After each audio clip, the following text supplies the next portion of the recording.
and then you just kick in whenever you feel like it. If I'm ready? What if I'm ready tomorrow morning?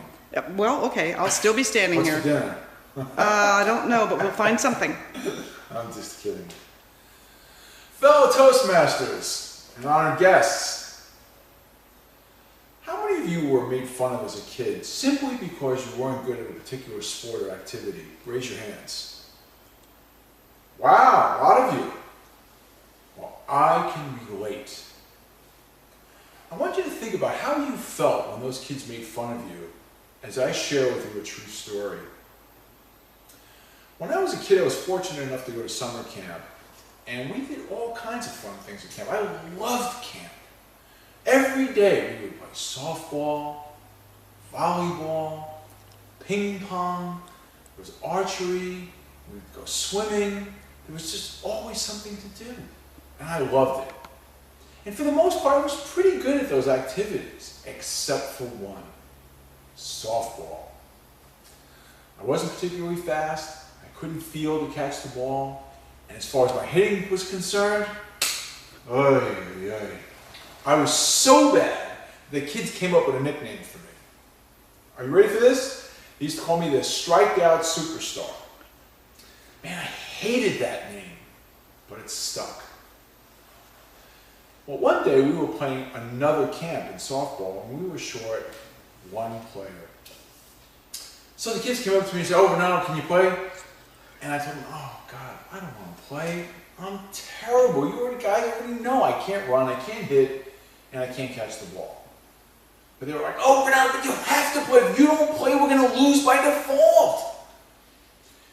And I really struggled with this, and I thought about it. I stood there, I thought about it for a minute, and I remember thinking, I don't want to be the cause of my team losing simply because I didn't want to play. So I reluctantly stepped up and said yes. Now, because I wasn't good at fielding, they made me the catcher. And I did an okay job with that. But after a few innings, it was finally my turn at bat. And I have to tell you, I was really nervous.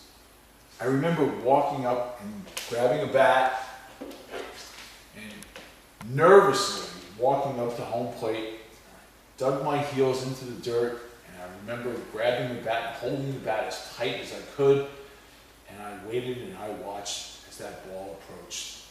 And as it approached, I swung, but I missed. Now, as soon as the kids on the opposing team saw this, they had a field day. They started screaming, "No hitter, no hitter, this kid can't hit." And I hated that. But what I hated even more was now they were all starting to move in. Both the infield and the outfield moved in. But I was determined to hit that ball. I wanted to hit that ball so bad I could almost taste it. So once again, I dug my heels into the dirt, and I grabbed my bat, I was holding it as tightly as I could, and I watched that ball like a hawk. And as it approached, I swung and missed again. As soon as the kids saw this, they started screaming, "This kid's going to strike out, he can't hit, no hitter." And at that moment, I remember saying a little prayer.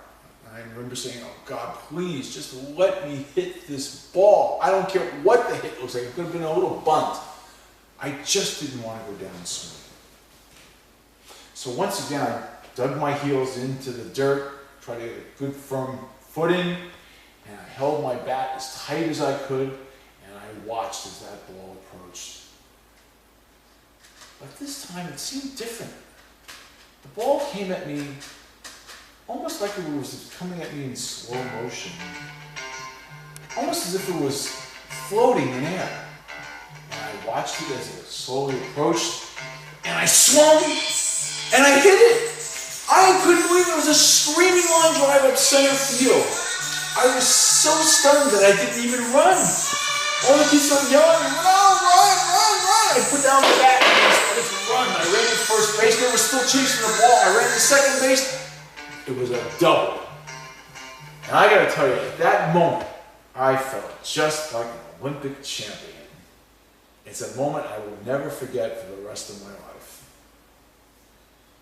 Now, I have to tell you, later on in the inning, I got thrown out at trying to score at home plate. I just wasn't fast enough. But it didn't matter to me because that memory is burnt into my brain for a lifetime. And I remember thinking, wow, if I didn't play, if I would have said no, I never would have hit that ball. And I never would have had that fun day and that fond memory that I'll have for the rest of my life. Ask yourself, was there a time you could have or should have stepped up, but you didn't? What would have happened? You have no way of knowing that, do you? In my case, it was me finally being able to hit that ball.